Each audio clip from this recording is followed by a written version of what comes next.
బులెటిన్లో ఇప్పుడు speed news చూద్దాం. తెలంగాణలో భూముల ధరలు పడిపోవడంతో భూమి అమ్మకానికి ఓ రైతు వినూత్నంగా ఆలోచించాడు.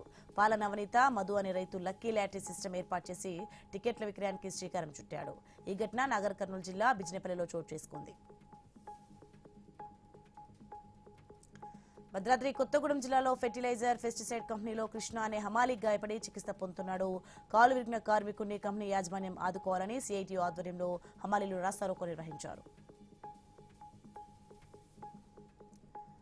హన్మకొండ జిల్లాలో ఘోర రోడ్డు ప్రమాదం జరిగింది. మంగళపల్లి స్టేజీ వద్ద లారీ ఢీకొని ఒక యువకుడు మృతి చెందగా మరో యువకుడికి తీవ్ర గాయాలయ్యాయి.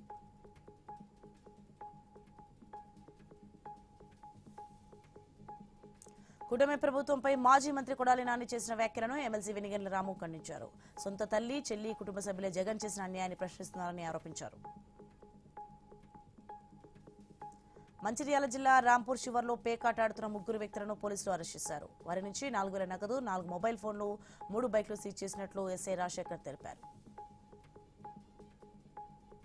పల్నాడు జిల్లా మాచవరం పోలీసుల తీరుపై విమర్శలు వ్యక్తమవుతున్నాయి. శనివారం కోదాడకు చెందిన నరసింహారావును అదుపులోకి తీసుకున్న ఎస్ఐ పవన్ కుమార్ 3 రోజులైనా అరెస్ట్ చూపించకపోవడంతో కుటుంబ సభ్యులు పోలీస్ స్టేషన్ ముందు ఆందోళనకు దిగారు.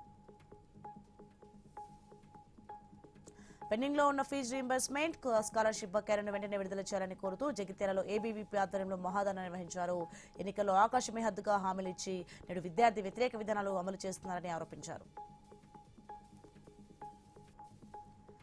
విశాఖ అక్కయ్యపాలెంలో ward data processing secretary Paila Rajesh ఏసీబీకి చిక్కాడు. ఒక వ్యక్తి నుంచి 80,000 లంచం తీసుకుంటుండగా ఏసీబీ అధికారులు రెడ్ హ్యాండెడ్ గా పట్టుకున్నారు.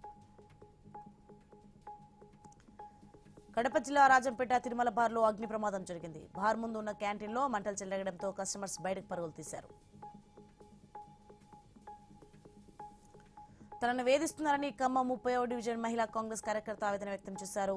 పార్టీ కోసం దశాబ్దాలుగా పనిచేస్తున్నా తనను కించపరుస్తున్నారని ఆరోపించారు.